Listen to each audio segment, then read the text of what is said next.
नमस्कार साथियों, स्वागत है आप सभी का तक्षशिला यूके पे। देखिए, जैसी हमारी ज्योग्राफी की क्लासेस लगातार चल रही हैं, तो अभी तक हमने 2 क्लासेस देख ली हैं जो आपको प्रत्येक एग्ज़ाम में आपकी हेल्प करेगी। आप उत्तराखंड यूके SSC या यूके PSC का कोई भी एग्ज़ाम की आप तैयारी कर रहे हो, खासकर RO, ARO, लोअर PCS या SI या कांस्टेबल, जिस भी एग्ज़ाम को आप तैयार कर रहे हैं उसमें बहुत ज़्यादा आपको सहायक ये लगेगी कक्षा, और शायद आप बहुत अच्छे से पढ़ भी रहे होंगे, मुझे उम्मीद है। देखिए, हमने लास्ट क्लास में अक्षांश रेखाओं को पूर्णतः कंप्लीट किया। अगर आपने वो वीडियो नहीं देखी हो तो वो जो आई बटन आएगा ऊपर, वहाँ उसका लिंक डाल दूंगा, साथ ही डिस्क्रिप्शन में उनका लिंक डाल दूंगा मैं, तो आप वहाँ जाकर उसे ज़रूर देख लीजिए। इसके अलावा चैनल पर प्लेलिस्ट ऑलरेडी बनी हुई है, आप उसे देख लीजिए वहाँ जाके। तो पहले 2 कक्षाएँ आप देख लीजिए, देन आज की जो तीसरी कक्षा है जिसमें हम लोग देशांतर रेखाओं को आज क्लियर कर लेंगे, वो देशांतर रेखाएँ आज हम लोग इसमें पढ़ लेंगे। ठीक है, चलिए अपनी क्लास आज शुरू करते हैं। आप मन लगा के तैयारी करिए, बाकी चीज़ें हो जाएंगी। देखिए, हमने पढ़ा था कि अक्षांश रेखाएं क्या है, देशांतर रेखाएं क्या थी। देशांतर रेखाओं को मेरा शुरुआती दिन बताया था कि ये बनती कैसे, यानी कि एक तरीके से अगर ये पृथ्वी है तो ये जो रेखाएं हैं,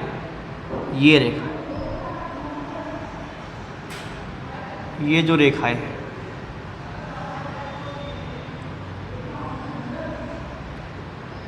एक तरीके से हमने बना दी, यानी कि जो उत्तर से दक्षिण की ओर पृथ्वी पर खींची गई काल्पनिक रेखाएं हैं। ये कैसी रेखाएं? काल्पनिक रेखाएं।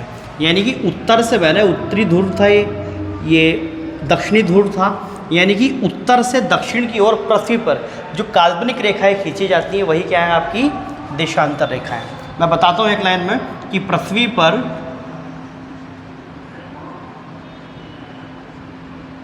उत्तर से दक्षिण की ओर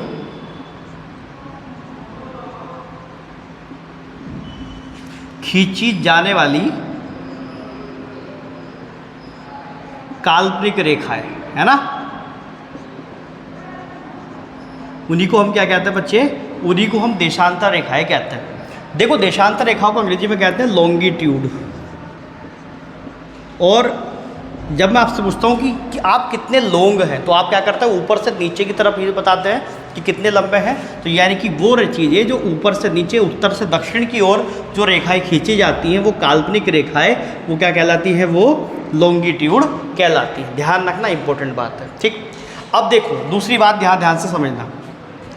अगर आप देखोगे यहाँ पर, तो मैं एक वर्त अगर बनाऊँ तो मैं ऐसे बनाऊँगा, और अगर मैं उसका आधा हिस्सा कर दूँ तो ये क्या कहलाएगा? अर्धवर्त कहलाएगा।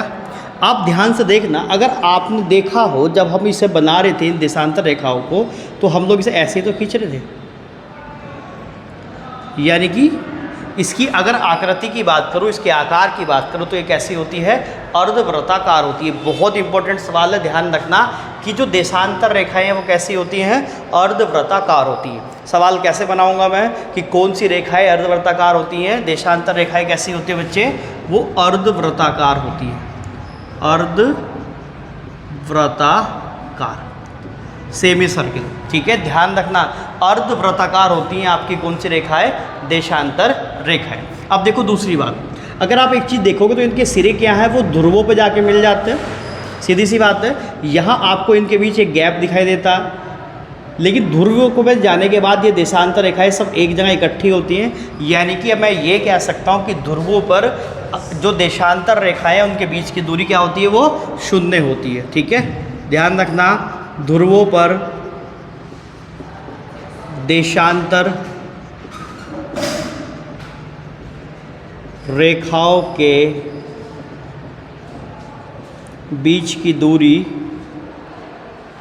शून्य होती है। ठीक है, क्या होती है? शून्य होती है। देखिए, आप देख पा रहे होंगे ये सारी रेखाएं जाकर के ध्रुवों पर मिल जाती हैं, तो इनके बीच की दूरी शून्य होती है। देखो, सवाल पूछा जा सकता है कि निम्नलिखित में से कहाँ पे देशांतर रेखाओं के बीच की दूरी शून्य होती है?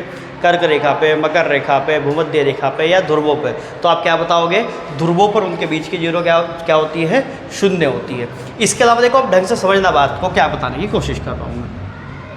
अगर आपने देखा था, हमने जब अक्षांश रेखाएं खींची थी, तो एक तरीके से अक्षांश रेखा क्या है? वो एक तरीके से वर्त होता है, वो पूरा है ना, इस तरीके से, तो ये वर्त बनाती है। अगर आप इस वर्त को देखोगे एक चीज़, तो शायद आप अनुमान लगा पा रहे होंगे कि सबसे बड़ा वृत्त कौन सा बनेगा, या सबसे बड़ी अक्षांश रेखा कौन सी होती है, वो भूमध्य रेखा होती है। तो उसी भूमध्य रेखा के ऊपर अगर मैं वृत्त खींचूंगा तो वो सबसे बड़ा वृत्त होगा। वहीं अगर ऊपर की तरफ जाता जाऊंगा तो वो वृत्त की क्या है, आपको छोटा होता जाएगा, है ना, ये बड़ा होगा, ये उससे छोटा, और ध्रुवों पे जाकर तो बिल्कुल ही बराबर हो जाएगा, जीरो की तरफ हो जाएगा। तो इसी के विपरीत क्या होता है, अक्षांश रेखाएं की लंबाई घटती नहीं है। वही हमने क्या बताया कि, सॉरी ध्यान से सुनना, अक्षांश वृत्तों के विपरीत देशांतर जो रेखाएं हैं उनकी लंबाई क्या होती है, वो बराबर होती है। यानी कि देशांतर जो रेखा आप देख पा रहे हैं इनकी लंबाई क्या होती है, वो चाहे आप यहाँ देखिए, यहाँ देखिए, यहाँ देखिए, वो सब जगह बराबर मिलेगी। वही जो आपके अक्षांश वृत्त हैं वो ध्रुवों की ओर जाने पर क्या होते जाएंगे, घटते जाएंगे, घटते जाएंगे। ठीक है, तो यही बात मैं डाल रहा हूँ कि अक्षांश वृत्तों की अपेक्षा अक्षांश वृत्तों की तुलना में, ऐसे कर दीजिए, तुलना में देशांतर रेखाओं की लंबाई, देशांतर रेखाओं की लंबाई बराबर होती है। ठीक है, देशांतर रेखाओं की लंबाई क्या होती है, बराबर होती है। बात समझ में आई या नहीं आई? देखिए, अक्षांश वृत्त जब बनेंगे तो वो जब ध्रुवों की तरफ जाएंगे, आपने एक चीज़ देखी थी कि अगर मैं यहाँ पे सबसे बड़ी अक्षांश रेखा भूमध्य ऊपर की तरफ जाऊँगा तो घटती जाएंगी, घटती जाएंगी, घटती जाएंगी, छोटी होती जाएंगी। तो उनके ऊपर जो वृत्त बनेगा, यानी इस रेखा के ऊपर जो वृत्त बनेगा वो क्या हो जाएगा, वो भी तो छोटा होता जाएगा। और वही इसके विपरीत क्या है कि देशांतर रेखाओं के अंदर ऐसी कोई स्थिति देखने को नहीं मिलती, उनकी लंबाई बराबर ही रहती है। यहाँ तक कोई दिक्कत है? बात समझ में आई होगी। तो यानी कि पृथ्वी पर उत्तर से दक्षिण की ओर खींचे जाने वाली काल्पनिक रेखाएं क्या कहलाती हैं, आपके देशांतर कहलाती हैं। और लॉन्गिट्यूड का मतलब भी हाउ लॉन्ग कितने हैं, लॉन्ग यानी कि यहाँ से यहाँ का एरिया ही आपकी लंबाई कहलाता है। ठीक है, मैं आगे बढ़ रहा हूँ, आप समझने की कोशिश करेंगे। ठीक, देखो क्या हुआ कि एक निर्णय लिया गया, जिस तरीके से अक्षांश रेखा में आपने देखा 0 डिग्री होता है, बीच से एक लाइन जाती है जिसे हमने भूमध्य रेखा, विषुवत रेखा या है ना इक्वेटर बोला। उसी तरीके से एक निर्णय लिया गया कि क्यों ना पृथ्वी को 2 हिस्से में बांटने वाली एक रेखा यहाँ भी खींची जाए, जिसे हम क्या कह रहे हैं, 0 डिग्री कह रहे हैं, और इसका नाम है यामोत्तर प्रथम, यामोत्तर प्रथम या प्राइम मेरिडियन। अंग्रेजी में क्या कहते हैं, प्राइम मेरिडियन। ठीक, तो 0 डिग्री हमने एक रेखा खींची जिसका नाम हमने क्या रखा, यामोत्तर प्रथम या प्राइम मेरिडियन। ठीक है, प्राइम मेरिडियन। देखो यहाँ से कई सारे कंसेप्ट बनते हैं, कई सारे सवाल बनते हैं जो बच्चे को पेपर में फंसाता है, तो ध्यान रखना। देखो ये माना गया कि ये रेखा कहाँ से जाएगी, लंदन से जाएगी, यानी कि जो ग्रीनविच वैधशाला है, लेबोरेटरी है कहाँ पे, लंदन में, ये वहाँ से गुजरेगी। और इसे प्रधान मध्याह्न रेखा भी कहते हैं। क्या बोलते हैं, प्रधान मध्याह्न रेखा, प्रधान मध्याह्न रेखा। ठीक है, ध्यान रखना, प्रधान मध्याह्न रेखा भी बोलते हैं 0 डिग्री को। इसके अलावा अगर हम बात करें तो ये जो प्रधान मध्याह्न रेखा है या प्राइम मेरिडियन है, यामोत्तर प्रथम है, ये पृथ्वी को 2 हिस्सों में बांटती है, एक हिस्सा पूर्व, एक हिस्सा पश्चिम। जैसा आपने अक्षांश रेखाओं में देखा था, तो ये किस में बांट रहा था, ये उत्तर और ये दक्षिण। उसी तरीके से ये 2 हिस्सों में बांटते, एक पूर्व और एक पश्चिम। ऊपर आपने देखा था कि 90 डिग्री ऊपर जाते थे, 90 डिग्री नीचे आते थे। यहाँ 180 डिग्री पूर्व और 180 डिग्री पश्चिम की तरफ आते हैं। यानी कि ये 2 हिस्सों में पृथ्वी को बांटती है, एक हिस्सा आपका पूर्व जो 180 डिग्री रेखा खींचता है, दूसरा हिस्सा पश्चिम जो भी 180 डिग्री बनता है। ठीक है, ध्यान से समझना, बात को समझने की कोशिश करना। देखो, अगर मैं आपसे कहूँ कि इसे देखना, ये यामोत्तर प्रथम है 0, इसके पूर्व में चलूँ तो 1 2 3 4 यानी कि 180 डिग्री जस्ट इसके पीछे आ जाएगा, क्योंकि 360 डिग्री तो राउंड होता है, 180 डिग्री जस्ट इसके पीछे आएगा। वहीं दूसरी तरफ अगर मैं पश्चिम से चलूँ तो भी 180 डिग्री जस्ट पीछे आएगा। तो मैं ये कह सकता हूँ कि 180 डिग्री पूर्व, 180 डिग्री पूर्व, यानी जब मैं इधर से चलूँगा 1 2 3, 180 जस्ट इसके पीछे जाएगी, इसके जस्ट पीछे। और इधर भी जब मैं 1 2 3 चलूँगा तो जस्ट 180 कहाँ जाएगी, इसके पीछे। यानी कि 180 पूर्व व 180 डिग्री पश्चिमी देशांतर दोनों एक ही रेखा हैं। दोनों क्या हैं? एक ही रेखा है, यानी कि कोई दोनों अलग अलग नहीं है। टोटल तो 360 ही होगा ना। और दूसरी बात ध्यान रखना कि 180 डिग्री देशांतर के जस्ट पीछे कौन सी रेखा होगी? जस्ट पीछे 180 डिग्री देशांतर होगी। समझ पा रहे हैं कि जैसे अगर मैं कहूँ 0 डिग्री ये है तो इसके जस्ट पीछे क्या होगी? 180 डिग्री होगी, बिल्कुल पीछे की तरफ। ध्यान समझ में आई बात? तो ये ध्यान रखना, इंपॉर्टेंट कंसेप्ट है कि 0 डिग्री प्राइम मेरिडियन जो कहाँ से गुजरती है? ग्रीनविच, वेधशाला, लंदन। जब हम टाइम जोन को देखेंगे तो तब इसकी चर्चा और डिटेल में करेंगे, वहाँ और अच्छे से जान पाएंगे। 0 डिग्री यामोत्तर या प्राइम मेरिडियन या इसी को प्रधान मध्याह्न रेखा कहा जाता है, जो दो हिस्सों में बांटती है पृथ्वी को, एक पूर्वी हिस्सा एक पश्चिमी हिस्सा। और पूर्वी हिस्से में क्या है? 180 डिग्री देशांतर पूर्वी है, 180 डिग्री पश्चिमी है। यहाँ ध्यान रखना, इंपॉर्टेंट बात है, पूछा जाता है कि निम्नलिखित में से कौन सा अक्षांश दोनों एक ही रेखा होती है? वो देंगे 90 डिग्री, 0 डिग्री, 180 डिग्री या 360 डिग्री। तो 180 डिग्री अक्षांश वो पूर्वी और पश्चिमी दोनों क्या होते हैं? एक ही देशांतर रेखा होती है। इंपॉर्टेंट सवाल होता है ये पेपर के हिसाब से। और 0 डिग्री देशांतर के जस्ट पीछे कौन सी लाइन होती है? 180 डिग्री देशांतर। कई बार पूछ लेते हैं कि बताइए 0 डिग्री देशांतर के जस्ट पीछे कौन सा देशांतर आपको मिलेगा? तो 180 डिग्री देशांतर मिल जाएगा। ठीक है, ध्यान से समझना। आगे बढ़ूँ, देखो आगे बढ़ते हैं। अगला कंसेप्ट क्या आ जाता है? यहाँ पे एक कंसेप्ट आता है ध्रुवीय वर्त का, यानी पोलर सर्कल का। ठीक है, ध्रुवीय वर्त, ध्रुवीय व्रत यानी कि पोलर सर्कल। देखो ध्यान से समझना, जब आपने यहाँ अक्षांश देखी थी तो जब हमने ये बनाया था भूमध्य, तो ये भूमध्य के साथ खींच करके एक व्रत बनेगा जिसे हमने अक्षांश व्रत कहा था, या आप कहिए कि भूमध्य रेखीय व्रत कहा था। तो ये ध्यान रखना आप लोग। उसी तरीके से अगर हम यहाँ पे भी बात करें तो हमने बात करी कि ये 0 डिग्री रहेगा, इधर 1 degree, 2 degree, 3 degree, 4 degree, 5 degree, इधर भी 1 degree, 2 degree, 3 degree, 4 degree, 5 degree. तो हम ध्रुवीय व्रत उसे कहते हैं जब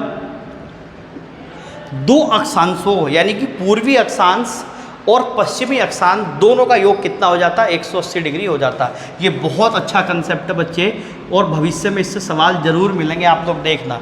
ध्रुवीय व्रत का मतलब जब पूर्वी व पश्चिमी देशांतर का योग 180 डिग्री हो, तो तब क्या बनता है? ध्रुवीय व्रत बनता है। यानी कि अगर ये 1 डिग्री में खींचता हूँ तो इसके विपरीत जो 179 होगा वो इसके साथ क्या बना देगा? वो इसके साथ एक व्रत बनाएगा, जिसी को मैं क्या बोल रहा हूँ? ध्रुवीय व्रत बोल रहा हूँ। जैसे अगर मैं कहता हूँ कि 35 डिग्री पूर्वी देशांतर के साथ कौन सा देशांतर होगा जो एक ध्रुवीय व्रत बनाएगा, तो हमने क्या बताया कि दोनों का योग 180 हो जाना चाहिए। यानी कि ये 35 डिग्री पूर्वी है तो वो 145 डिग्री पश्चिमी देशांतर होना चाहिए, है या नहीं? तो कितना हो जाएगा? ये 45 और ये 35, 180 डिग्री बनेगा। तो ये आपसे सवाल पूछे जा सकते हैं, आने वाले पेपर्स के अंदर आपसे पूछा जा सकता है। बताइए 30 डिग्री पूर्वी देशांतर का जो मुझे अगर व्रत चाहिए तो कितने डिग्री के साथ बनेगा? वो आप देख सकते हैं। दोनों का योग कितना होना चाहिए? 180 डिग्री होना चाहिए। बात समझ जाओगे? तो इस तरीके से कुल कितने व्रत बनेंगे? इंपॉर्टेंट बात है। तो कुल देशांतरीय व्रत कितने बनेंगे? कुल देशांतरीय व्रत वो कितने बनेंगे? वो 180 व्रत बनेंगे। यानी दोनों को जोड़ के बनता है ना, तो यानी इसका 1 डिग्री और इसका 179 दोनों मिलके 180 बनाएंगे। ऐसे ही जैसे 0 डिग्री आपका प्राइम मेरिडियन है, ये जस्ट 180 के साथ मिलकर क्या बना देगा? एक व्रत के रूप में फॉर्म करेगा। तो कुल देशांतरीय व्रत कितने हो जाएंगे बच्चे? वो 180 हो जाएंगे। और अगर कुल बात करूँ, कुल देशांतरीय रेखा कितनी हो जाएंगी? कुल देशांतर रेखाएं, एक तो आप ऐसे समझ सकते हैं कि एक बॉल है उसके अंदर 360 डिग्री होता है, या आप ऐसे समझ सकते हैं, देखो एक तो हो गई 0 डिग्री, एक हो गई जस्ट उसके पीछे 180 डिग्री, 179 पूर्वी हो गए और 179 पश्चिमी हो गए, तो भी योग कितना आएगा? 360 आएगा। ठीक, और हमने बताया कि ये दो मिलके एक बनाते हैं, तो इसका आधा करूँगा तो कितने आ जाएंगे? 180। यानी कि कुल देशांतरीय वृत्त कितने बनेंगे? 180, और कुल देशांतर रेखाएं कितनी होंगी? 360। ठीक, यहाँ तक बिल्कुल क्लियर है कंसेप्ट, कोई दिक्कत नहीं है। चलिए थोड़ा सा इसमें आगे बढ़ते हैं और आगे थोड़ा सा समझने की कोशिश करते हैं। ठीक है, कमेंट करते रहा करो, सवाल पूछे जाएं उनके जवाब दिया करो, साथ साथ क्लास अगर पसंद आती है तो लाइक भी मार दिया करो यार।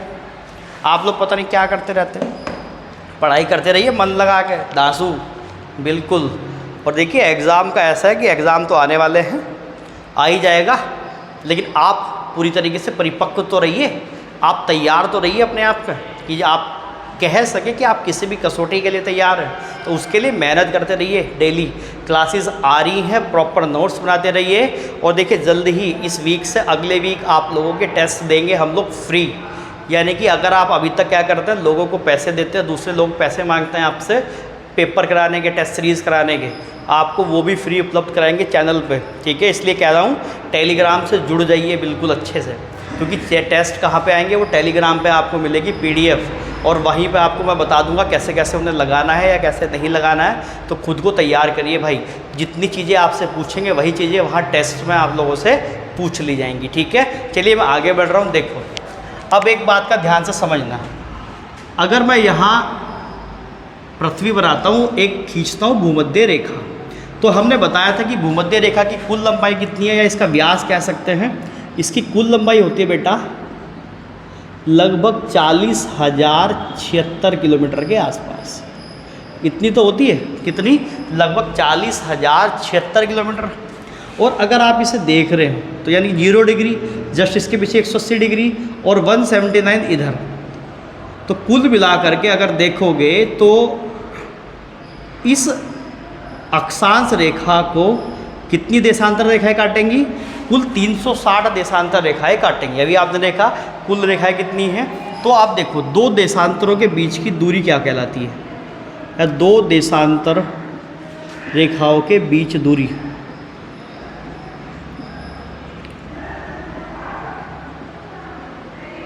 यानी कि 40,076 जो कुल लंबाई है। देखो ध्यान रखना, सबसे ज़्यादा जो लंबाई मिलेगी किसी भी या दूरी मिलेगी दो देशांतरों के बीच, वो भूमध्य रेखा पर मिलेगी। क्यों? क्योंकि भूमध्य रेखा सबसे बड़ी अक्षांश रेखा है, इससे ज़्यादा व्यास कहीं पे भी नहीं होगा, इससे ज़्यादा आपको कहीं नहीं मिलेगा।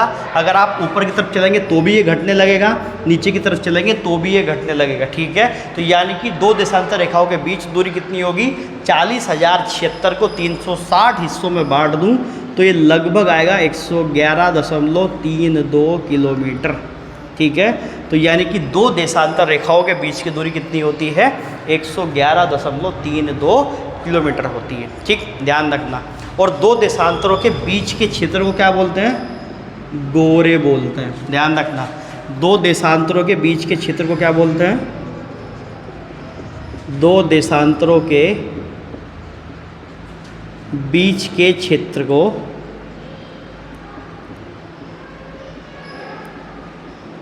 गोरे कहते हैं। यानी कि गोरे क्या कहते हैं? गोरे कहते हैं। दो देशांतरों के बीच के क्षेत्र को क्या बोलते हैं? गोरे कहते हैं। ध्यान समझना। ठीक, अगला पॉइंट यही समझना, इंपॉर्टेंट बात है सारी की सारी, कि देखो दो देशांतरों के बीच में सबसे ज़्यादा दूरी कहाँ रहेगी?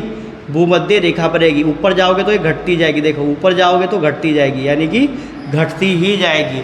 तो दो देशांतर रेखाओं के बीच सबसे ज़्यादा दूरी भूमध्य रेखा पर होती है। समझ पा रहे हैं ना कि कैसे कर रहा हूँ मैं? अगर कोई भी डाउट रहेगा तो मुझे कमेंट में डाल देंगे। ये समझ पा रहे हैं कैसे कर रहा हूँ मैं?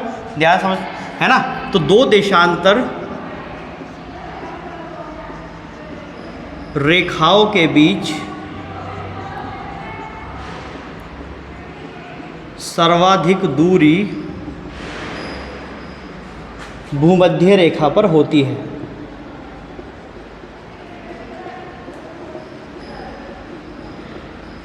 बाकी अगर ऊपर की तरफ जाएंगे तो ये क्या हो जाएगी? ध्रुवों की ओर जाने पर घटती है।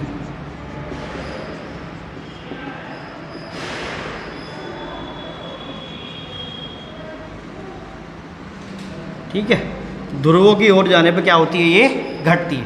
तो ये रही आपकी देशांतर रेखाएं। इसके अलावा आपको कुछ भी ध्यान नहीं रखना, मैं दोबारा से बता दूं, देशांतर रेखाएं क्या है, जो उत्तर से दक्षिण की ओर काल्पनिक रेखाएं खींची जाती है वो देशांतर है। अर्धवर्ताकार होती हैं, ध्रुवों पर 0 होती है, ठीक है, और ये अक्षांश वृत्तों की तुलना में बराबर रहती हैं। एक प्रधान मध्याह्न होती है 0 डिग्री, यामोत्तर प्रथम, प्राइम मेरिडियन, प्रधान मध्याह्न रेखा 180 डिग्री पूर्व 180 डिग्री पश्चिम, दोनों क्या है, एक ही रेखा है। 0 डिग्री के जस्ट पीछे 180 डिग्री है। ध्रुवीय व्रत क्या है, जब दो पश्चिमी और पूर्वी देशांतरों का योग 180 डिग्री हो जाए। इसके अलावा भूमध्य रेखा पर दूरी आपको मैंने बताया 111.32, और सबसे ज़्यादा दूरी कहाँ होती है, भूमध्य रेखा पर होती है, दो देशांतरों के बीच, और ध्रुवों की ओर जाने पर घट जाती है। तो ये रही कुल मिलाकर के देशांतर रेखाओं की बात। देखिए यहाँ देशांतर रेखाओं की बात मानक समय से नहीं कर रहे हैं अभी, जब इसकी तुलना अगली क्लास में मैं आपको पढ़ाऊँगा कि मानक समय कैसे बनाते हैं और कैसे टाइम सेट करा जाता है, भारत का टाइम क्या है, उन सब विषय पर हम लोग कल चर्चा करेंगे हम लोग अगली क्लास में, ठीक है। अगर आपने चैनल सब्सक्राइब नहीं किया है दोस्तों तो चैनल सब्सक्राइब जरूर कर लें, बेल आइकन दबा लें, ताकि आप तक सारे अपडेट हमारे पहुंच सकें, और बस आप मेहनत करिए मन लगा के, ठीक है। मिलेंगे फिर अगली क्लास में, तब तक के लिए बहुत बहुत धन्यवाद। जय हिंद।